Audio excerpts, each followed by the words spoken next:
The race began in the summer of 1910. On June 1st, in London, a black ship, the Terra Nova, went down the River Thames to the sea. Thousands of people stood by the river to watch it.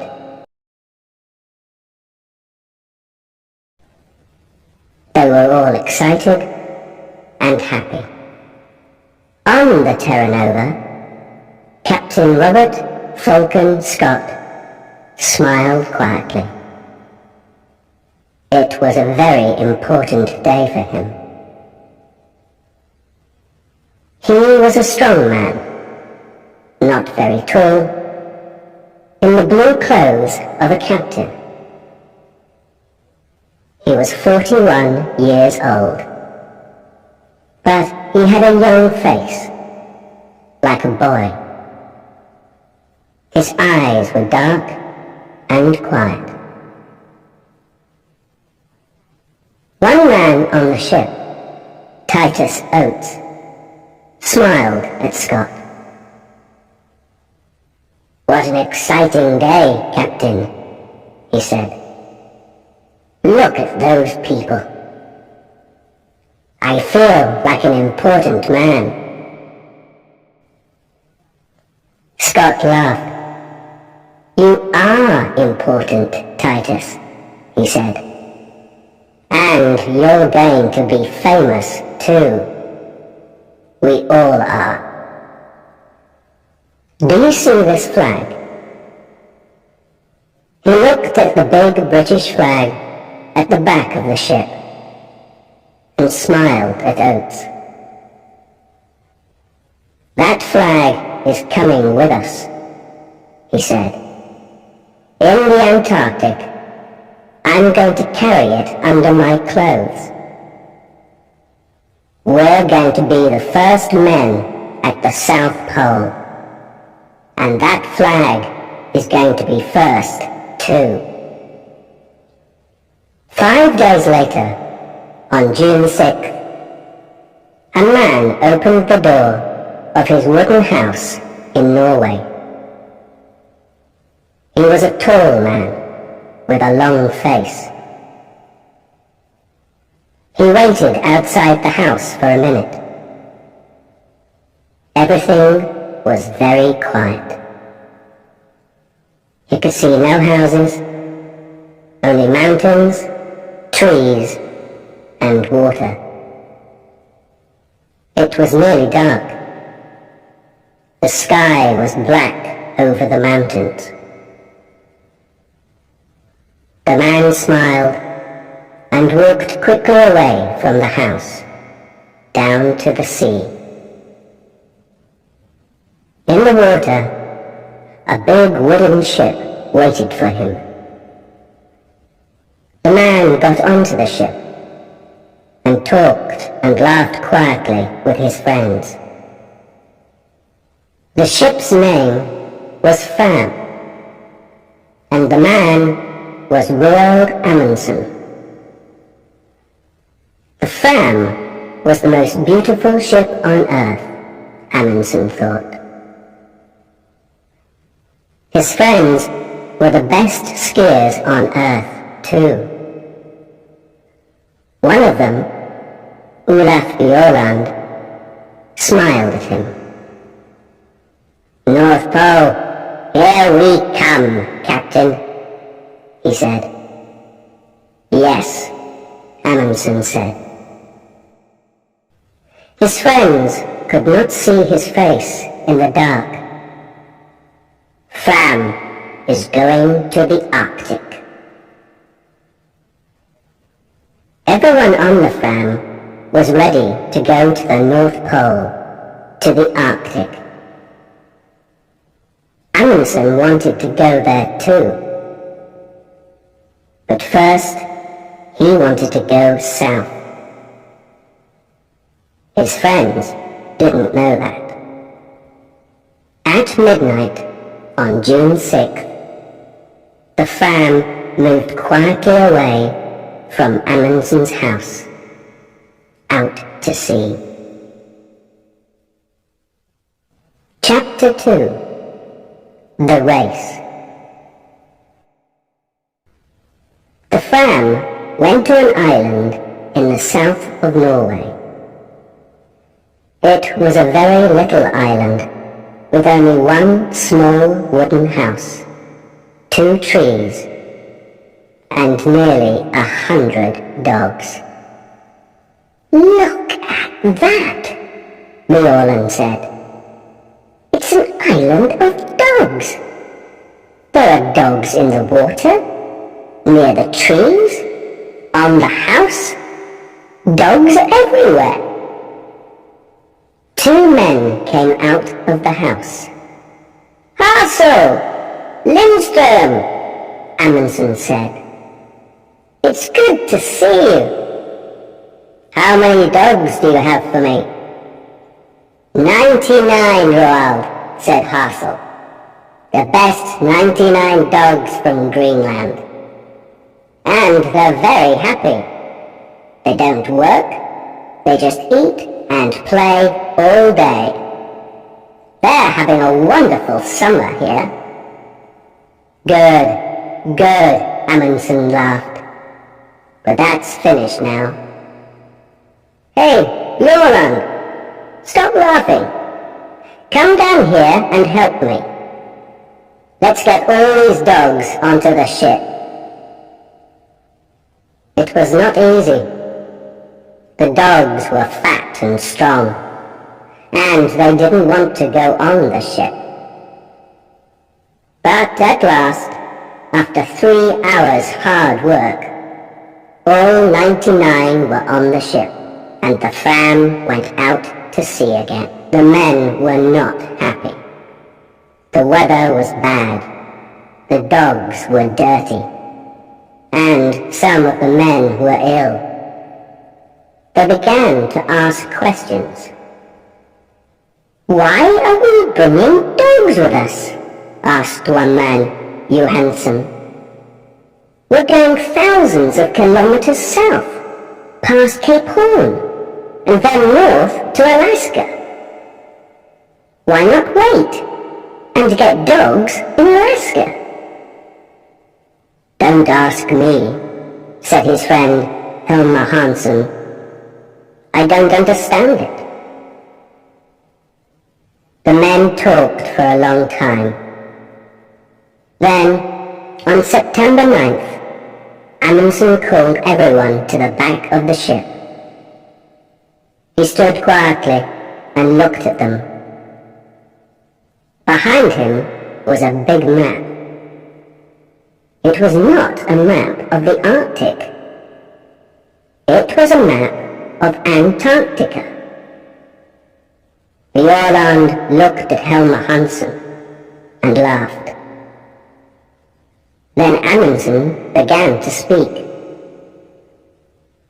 "Boys," he said, "I know you are unhappy. You often ask me difficult questions, and I don't answer. Well, I'm going to answer all those questions now, today. We began to work for this journey 2 years ago. Then, we wanted to be the first men at the North Pole. But last year, Perry, an American, found the North Pole. So, America was first to the North Pole, not Norway. We're going there, but we're too late." "I don't understand this," Bjorn thought. "Why is Amundsen talking about the North Pole, with a map of Antarctica behind him?" Amundsen stopped for a minute, and looked at all the men slowly. No one said anything. "We have to go a long way south before we get to Alaska," he said. very near Antarctica, you know.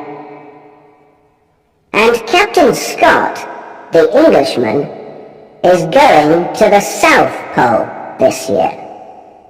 He wants to put his British flag there. An American flag at the North Pole, a British flag at the South Pole. Bjorland began to understand. He started to smile and couldn't stop. He was warm and excited. "Well, boys," Amundsen said slowly, "do we want the British to put their flag at the South Pole first? How fast can we travel? We have a lot of dogs, and some of the most wonderful skiers on Earth. Bjorland here is the best in Norway. So, I have an idea, boys. Let's go to the South Pole and put the Norwegian flag there before the British. What do you say?" For a minute or two, it was very quiet. Amundsen waited, and the men watched him and thought. Then Bjorland laughed. "Yes," he said, "why not? It's a ski race, isn't it?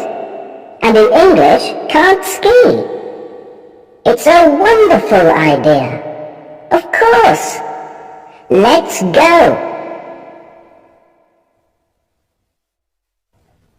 Chapter 3. The Ponies. On October 27th, the Terra Nova arrived in Wellington, New Zealand. When Scott came off the ship, a newspaper man walked up to him. Captain Scott, can I talk to you, please?" he said. Scott stopped and smiled. "Yes, of course," he said. "What do you want to know?" "Are you going to win?" the man asked. "Win?" Scott asked. "Win what?" "Win the race to the South Pole, of course," the newspaper man said. "It's a race between you and Amundsen now. Look at this." He gave a newspaper to Scott. Scott looked at it. It said, "Fram races Scott to South Pole. We're going to win, says Amundsen."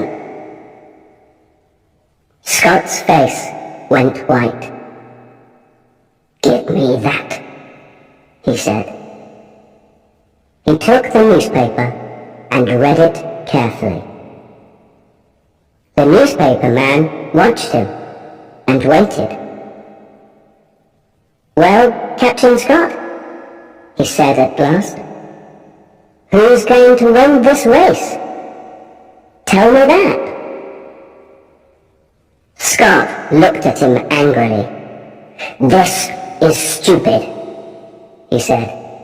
"It's not a race. I came here to learn about the Antarctic. I'm not interested in Amundsen or in races." Then he walked back onto his ship with the newspaper in his hand. Later that day, he talked to his men. He gave them the newspaper and laughed. "It doesn't matter," he said. "We're in front of Amundsen, and we have more men and more money. He has only 8 men and a lot of dogs. I know about dogs. They don't work in the Antarctic.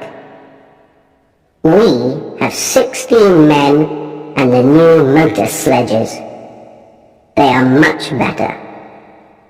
And tomorrow, the ponies are coming. We need ponies, motor sledges, and good, strong British men. That's all. Forget about Amundsen. He's not important. Scott asked Oates to look after the ponies, but he did not let Oates buy them. When Oates first saw the ponies in New Zealand, he was very unhappy. Most of the ponies were old, and some of them were ill. "They're beautiful ponies, Titus," Scott said. "They come from China.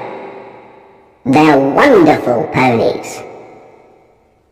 Oates looked at them angrily and said nothing.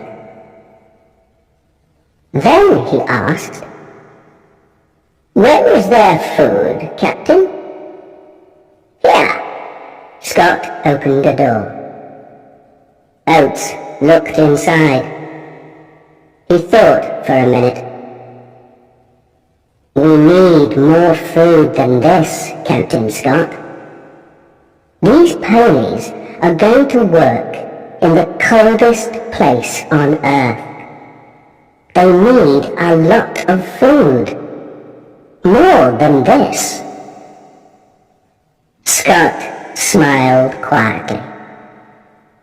"We can't take more food on this ship, Titus. Where can we put it?" "But it doesn't matter, old boy.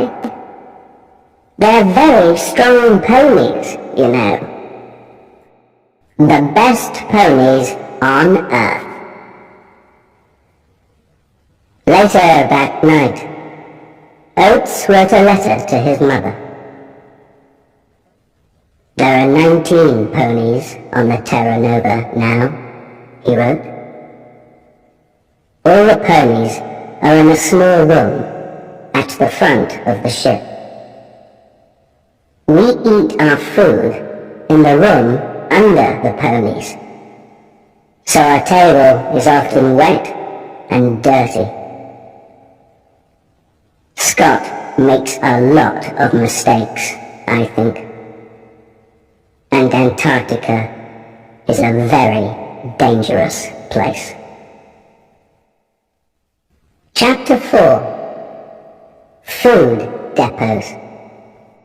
The two ships, Terra Nova and Fram, arrived in Antarctica in January 1911, at the end of summer. The Englishmen and the Norwegians wanted to stay on the ice all winter. They wanted to be ready to go to the South Pole at the beginning of the next Antarctic summer. The dogs pulled the Norwegians' sledges. They ran quickly over the snow and pulled the big sledges from the ship onto the ice. The men ran beside them on skis. They put a big wooden house on the ice. The house was full of food and skis and sledges. They called it Framheim. Outside the house, the dogs lived in holes under the snow. When the house was ready, the men made their first journey south. Before the winter, they wanted to take a lot of food south and leave it in depots. For the long journey to the pole, they needed a lot of food. and they couldn't carry it all with them. On February 10th, 5 men, 3 sledges, 18 dogs, and half a ton of food left Framheim and went south. It was easy. The weather was warm for the Antarctic, between -7 degrees centigrade and -17 degrees centigrade. The snow was good, and the dogs and skis went fast. They went 50 or 60 kilometers every day. After 4 days, they reached 80 degrees south and made the first depot. Amundsen made his depot very carefully. It was very important to find it again next summer. So he put a big black flag on top. Then he put 10 flags to the east of the depot, each flag half a kilometer from the next, and 10 flags to the west. So there were flags for 5 kilometers to the left of the depot and 5 kilometers to the right. Then they went back to Framheim and took some more food south, this time to 82 degrees south. This time it was harder. The temperature was sometimes -40 degrees centigrade, and there were strong winds with a lot of snow. The dogs and men were very tired, and the tents and boots were bad. At the second depot, they put out 60 flags to help them find it again. They came back to Framheim on March 23rd. It was nearly winter in the Antarctic. Their ship, Fram, was far away now, near South America. They were alone on the ice. Oates went with Scott to make the first British depot. They left Cape Evans on January 25th. There were 13 men, 8 ponies, and 26 dogs. The dogs were faster than the ponies. They ran quickly over the top of the snow, but the ponies' feet went through it. Every morning, the ponies started first, and the dogs started 2 hours later, because they ran faster. At night, the dogs made warm holes under the snow, but the ponies stood on top of the snow. It was -20 degrees centigrade. After 15 days, Oates talked to Scott. There was a strong wind, and the 2 men's faces were white with snow. 3 of the ponies are ill, Captain, Oates said. They can't go on. Don't be stupid, Oates, Scott answered. They're good, strong animals. The best ponies on earth. Not these 3, Oates said. They're ill and unhappy, and now they can't walk. Let's kill them and leave the meat here in the snow. We can eat it, or the dogs can. Of course not, Scott said angrily. These ponies are our friends. They work hard for us. I don't kill my friends. 3 days later, 2 of the ponies were dead. Scott's men were slower than Amundsen's. It took them 24 days to get to 80 degrees south. They made a big depot there and put one large black flag on top of it. Then they went back to Cape Evans. Their camp was on an island in the ice, and the sea ice moved sometimes. There were holes in the ice and black seawater under it. One day, 7 ponies went through the ice into the sea and died. One motor sledge also went into the sea. Chapter 5.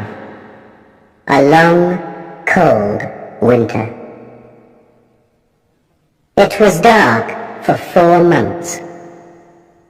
Outside the wooden house at Framheim, it was often minus 60 degrees centigrade. The dogs lived in warm holes under the snow. The men stayed in the house and worked in their rooms under the snow. The skis and sledges came from the best shops in Norway, but Bjørland wasn't happy with them. He changed a lot of things on the skis and sledges. Soon, the sledges were stronger than before. The skis were better and faster too. All the Norwegians worked hard. They looked after their dogs and worked on their equipment, the sledges, skis, tents. Every day they thought about their journey to the pole and talked about it. And every day Amundsen thought about Scott. One day in midwinter he talked to his men. "Let's start early, before Scott," Amundsen said. "Remember, Scott has more men than us, and he has motor sledges too. Perhaps they can go faster than us." Bjørland laughed. "Oh no, they can't go faster than me," he said. "On snow, nothing can go faster than a good man on skis." "We don't know," Amundsen said. "You're the best skier in Norway, but you get tired, and dogs get tired too. Motor sledges don't get tired. They can go all day and all night." Johansen laughed angrily. "That's stupid," he said. "Perhaps the motor sledges can go all night, but the Englishmen can't.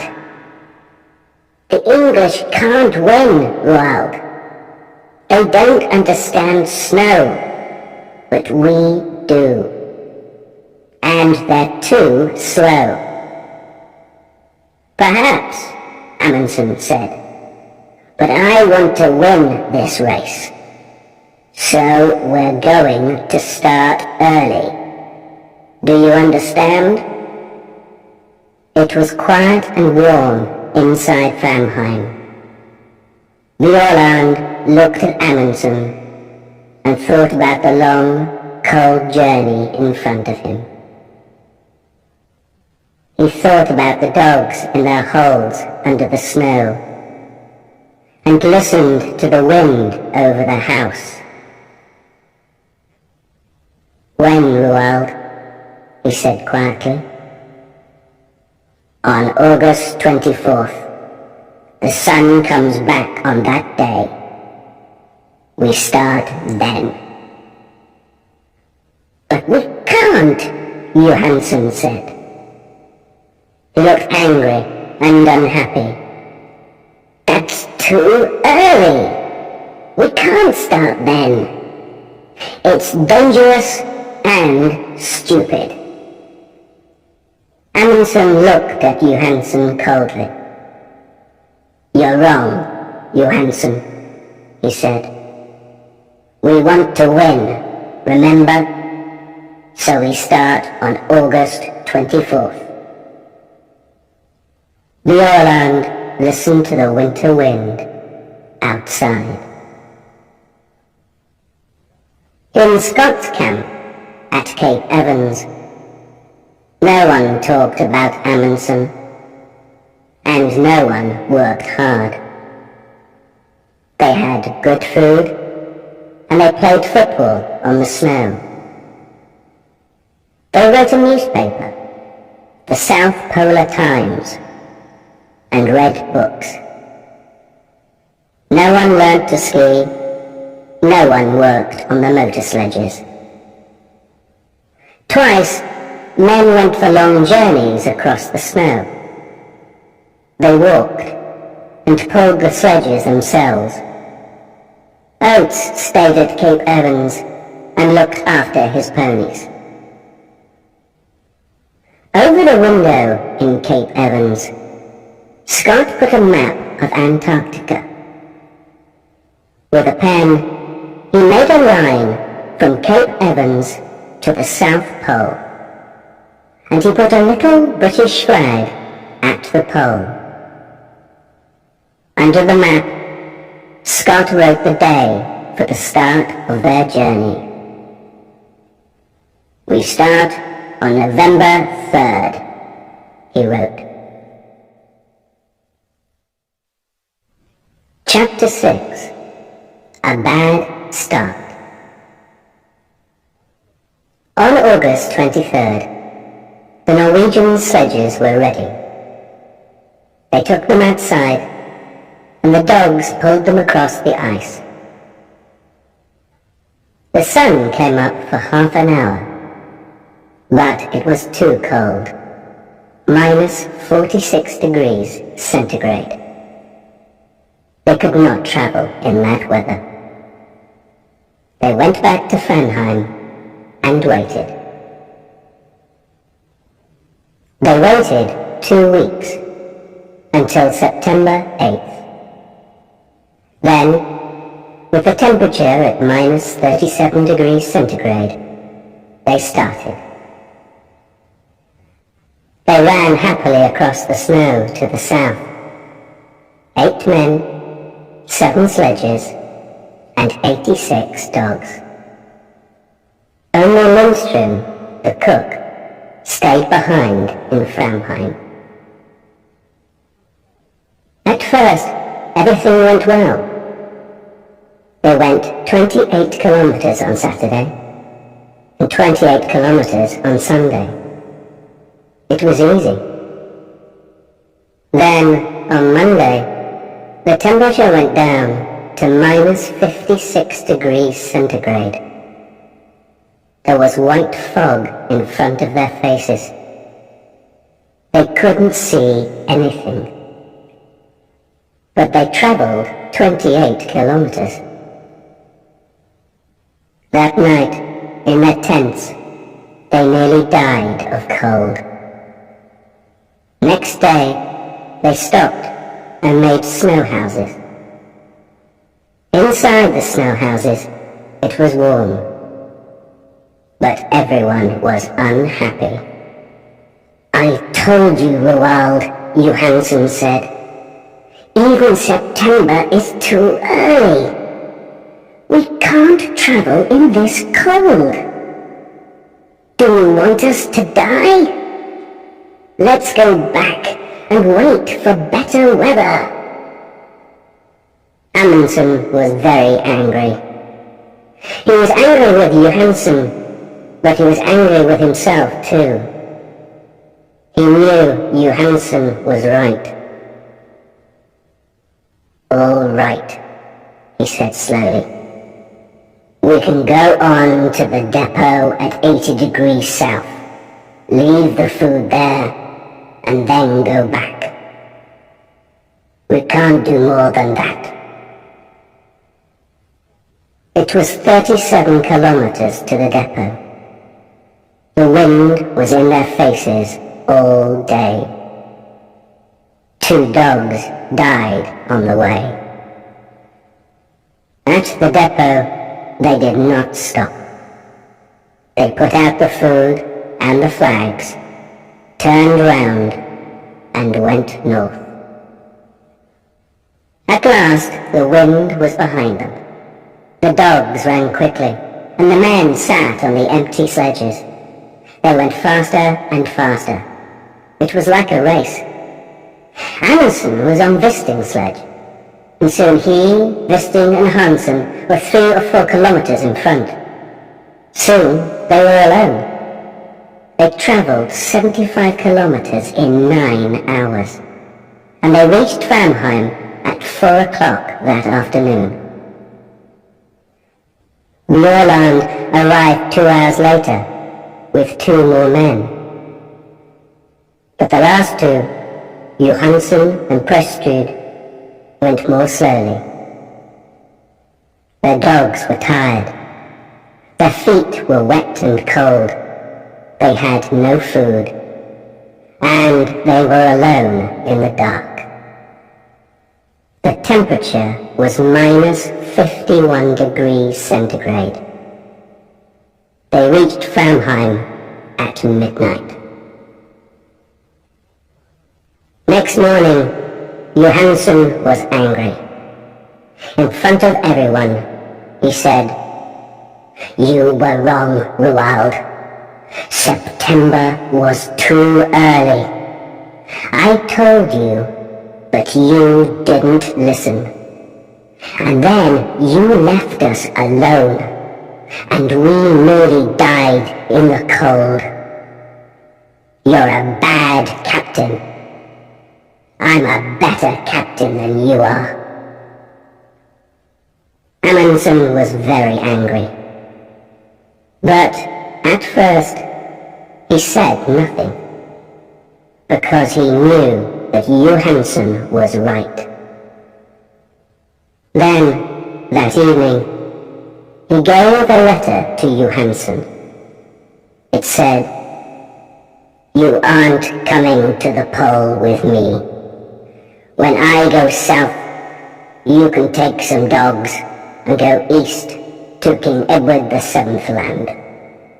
You can go with Prestrud and Stubberud. You can be the first men to go there, but not to the South Pole." The Norwegians stayed in Framheim and waited. They lay in bed, listened to the wind outside, and thought about Scott and his motor sledges. Chapter 7. Motor Sledges and Mountains.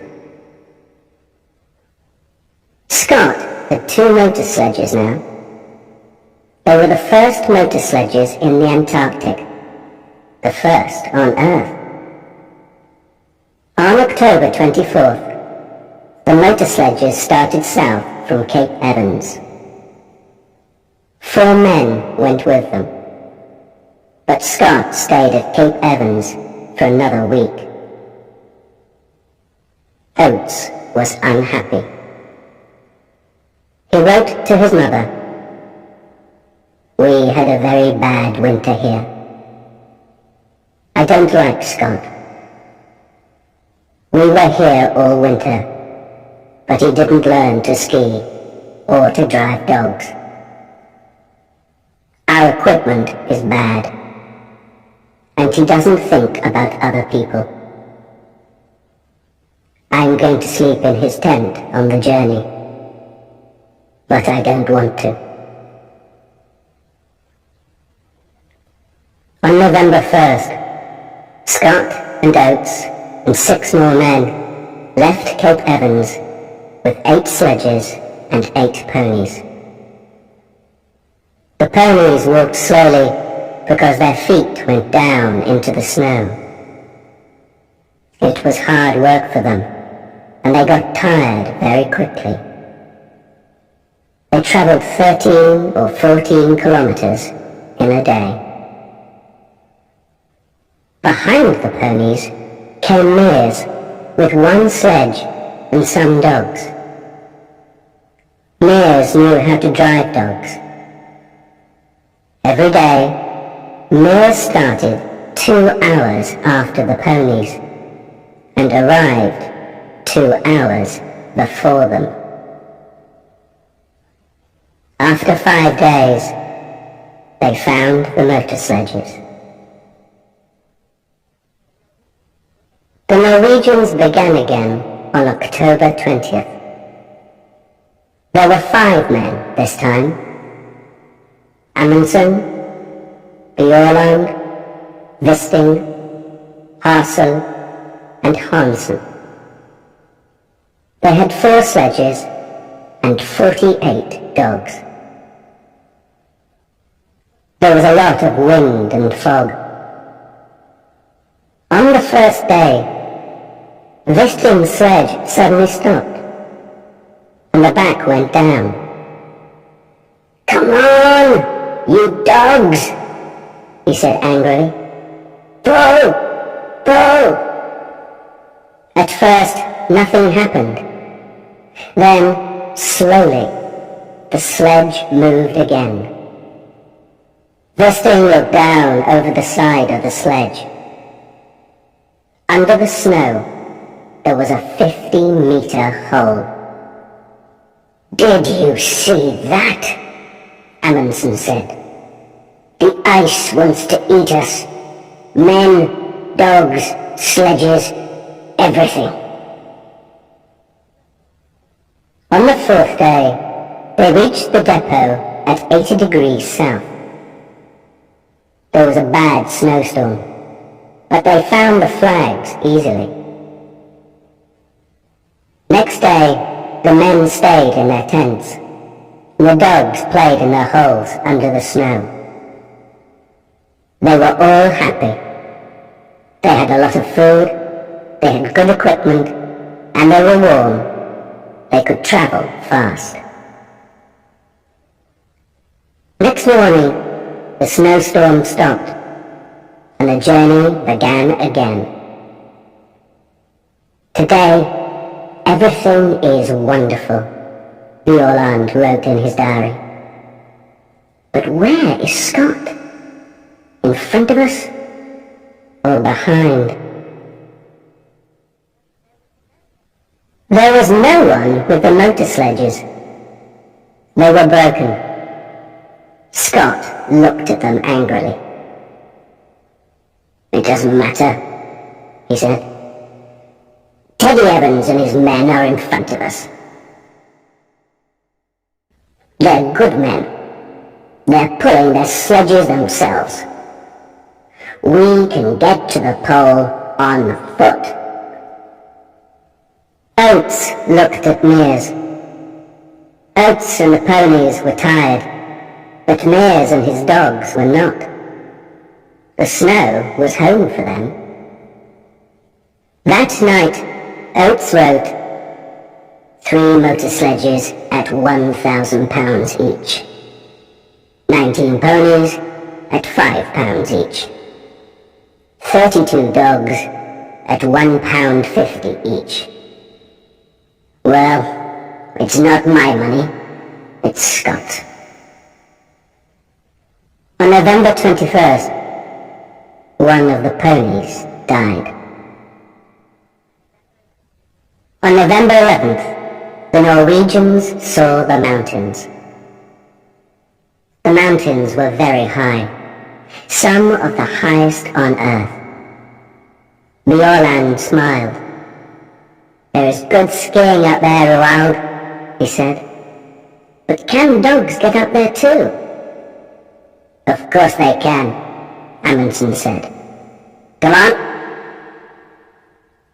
They left Hansen with the dogs and skied a little way up the mountains.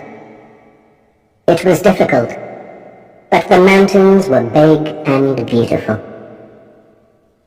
Behind the mountains, Amundsen thought there was a high plateau of ice. That's it, Amundsen said. That's the road to the pole. Tomorrow we can bring the dogs and sledges up here. But now, let's have a ski race. Who can get back to camp first? They laughed and skied happily down the white snow. This is like home, Bjørland thought. But it's bigger than Norway, and better. In the next 4 days, the dogs pulled the sledges 81 kilometers and went up 3,000 meters. At last, Amundsen and Bjørland stood on the plateau behind the mountains. They were tired, happy men. Bjørland looked back at the mountains. Can a motor sledge get up here? He asked. Amundsen smiled. No, he said. I don't think so. And Scott doesn't like dogs. So his men are going to pull their sledges up these mountains themselves. Would you like to do that, Olaf? Bjørland didn't answer. He smiled and skied happily away across the snow. Chapter 8. Across the Plateau. On November 21st, the Norwegians killed 30 dogs. They were happy, Amundsen said, and now they're going to die quickly. We need 3 sledges and 18 dogs to go to the pole. When the dogs were dead, the other dogs ate them. The men ate them too. They were good friends, Bjørland wrote in his diary. And now they are good food. 2 days later, the dogs were fat. Then, in a snowstorm, they began the journey again. After the snowstorm, there was fog, and in the fog, they got lost on an ice river with hundreds of big holes in it. They could see nothing, and it was very dangerous. In 4 days, they moved 9 kilometers. But the ice is beautiful, Bjørland wrote. Blue and green and white. This is a wonderful place, but I don't want to stay a long time. After the ice, there were strong winds and bad snowstorms. They could see nothing in front of them. But every day they traveled 25 or 30 kilometers. Then, on December 9th, the sun came out. They were at 88 degrees, 23 minutes south, 175 kilometers from the pole. 5 more long days, Bjørland wrote. That's all now. But where is Scott? For 4 days, Scott's men stayed in their tents near the mountains. There is a bad snowstorm outside, Oates wrote. It's too cold for the ponies, and our clothes and skis are bad too. On December 9th, Oates killed the ponies. They were tired and ill, and they could not walk up to the plateau.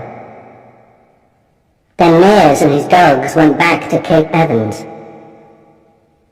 We can pull the sledges ourselves, Scott said. We can do it. We're all strong men. There were 2 sledges and 8 men.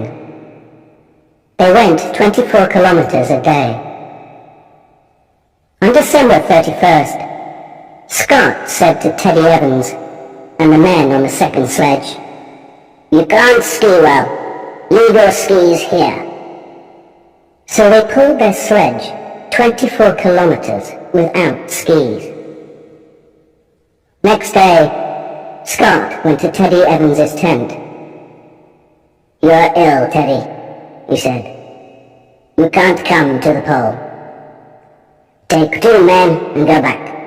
Tomorrow." Teddy Evans was very unhappy. "2 men, Captain," he said. "Why not 3? "Because Bowers is going to come with me," Scott said. "He's strong. We need him." "But you have food on your sledge for 4 men, not 5, Evans said. "And Bowers has no skis." "I'm the captain, Teddy," Scott said. "You do what I say. Take 2 men and leave Bowers with me." Oates wrote to his mother, "I'm going to the pole with Scott. I am pleased and I feel strong." But in his diary he wrote, "My feet are very bad. They are always wet now, and they don't look good." On January 4th, Scott's men left Teddy Evans and went on. Scott, Oates, Wilson and Edgar Evans had skis, but Bowers did not.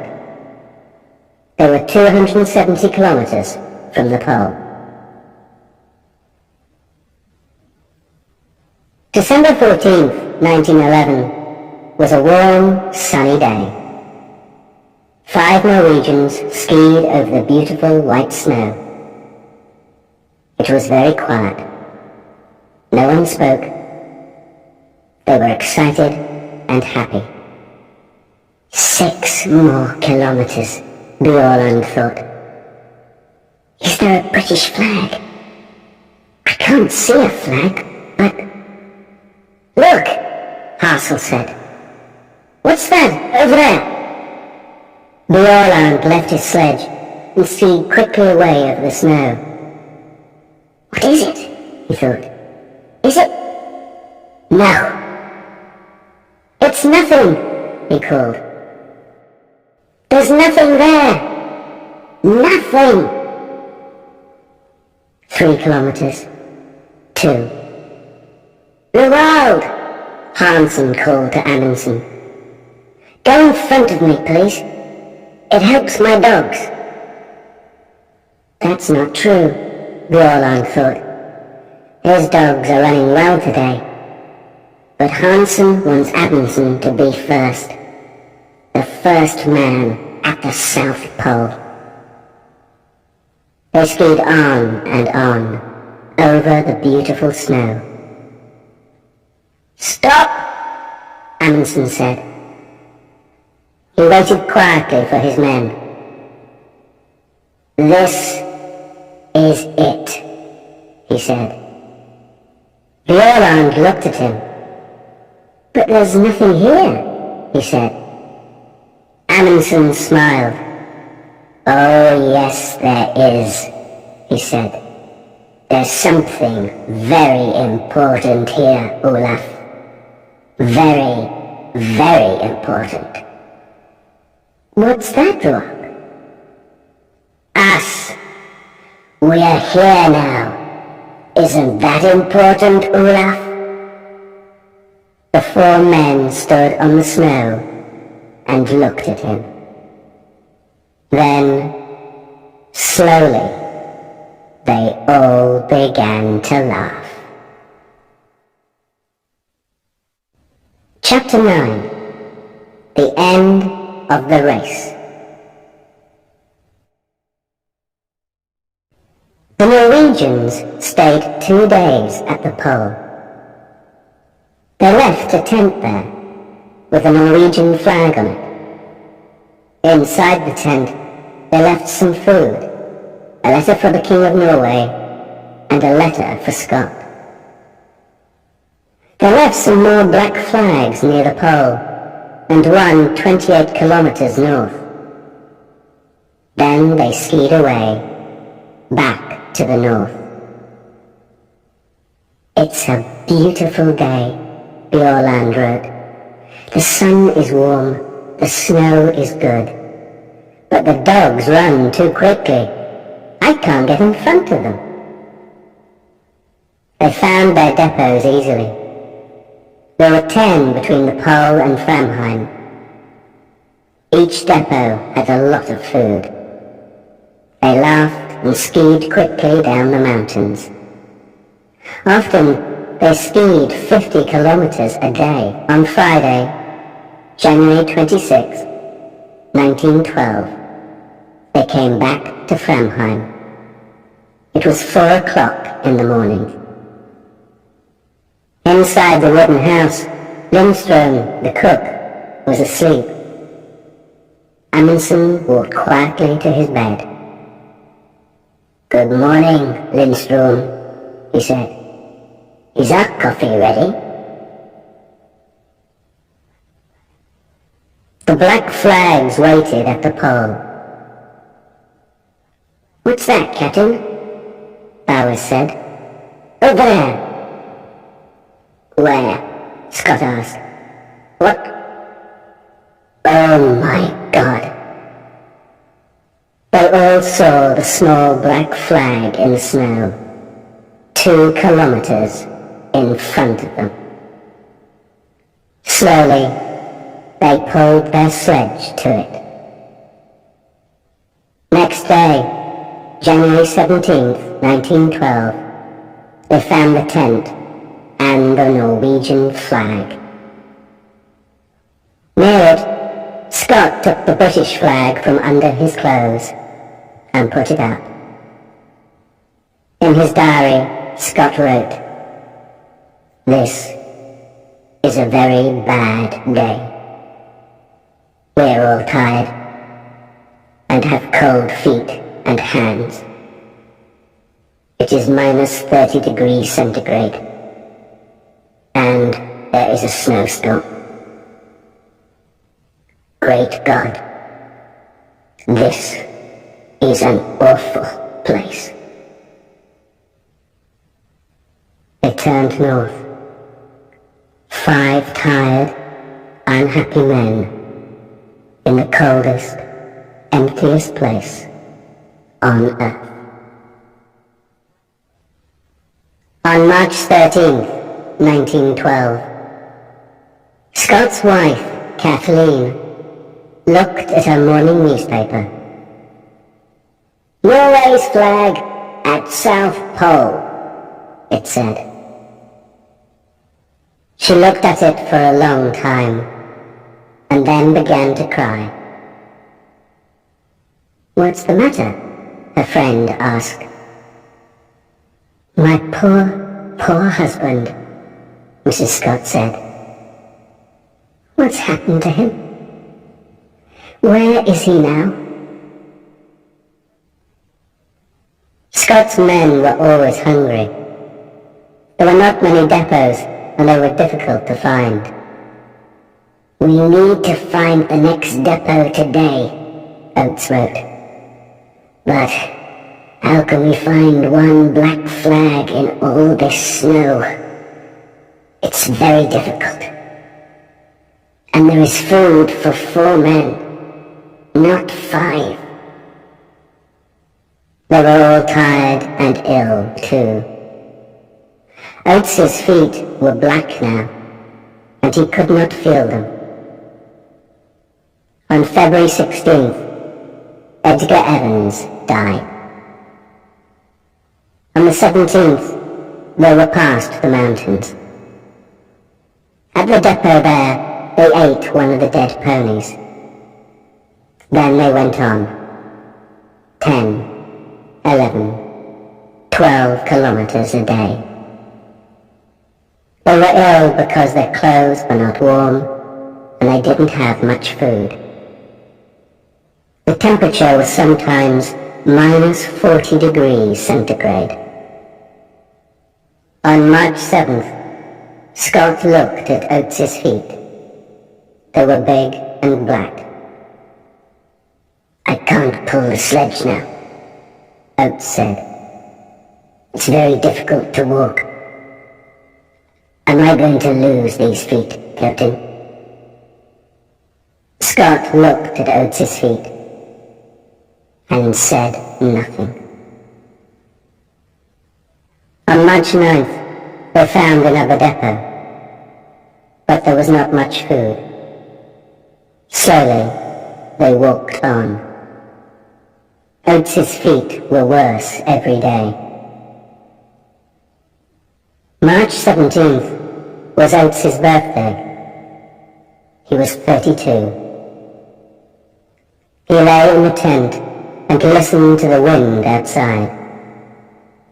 He was very cold, very hungry, and very, very tired. He wrote a letter to his mother and gave it to Wilson. Then he got up and opened the door of the tent. He stopped in the door for a minute. Scott, Wilson, and Bowers looked at him. They didn't speak. "I'm going outside for a minute," Oates said. "And maybe sometime." They didn't see him again. At Cape Evans, the Englishmen waited. On December 11th, Moores and the dogs came back. On January 3rd, Teddy Evans and his 2 men arrived at Cape Evans. The Terra Nova came and went. Winter began. Scott did not come. The Englishmen waited all winter at Cape Evans. Then, on October 26, 1912, they started for the south. 2 weeks later, they found a tent. There were 3 bodies in the tent: Scott, Wilson, and Bowers. They put the bodies under the snow. Then they took the men's letters and diaries and went north to Cape Evans again.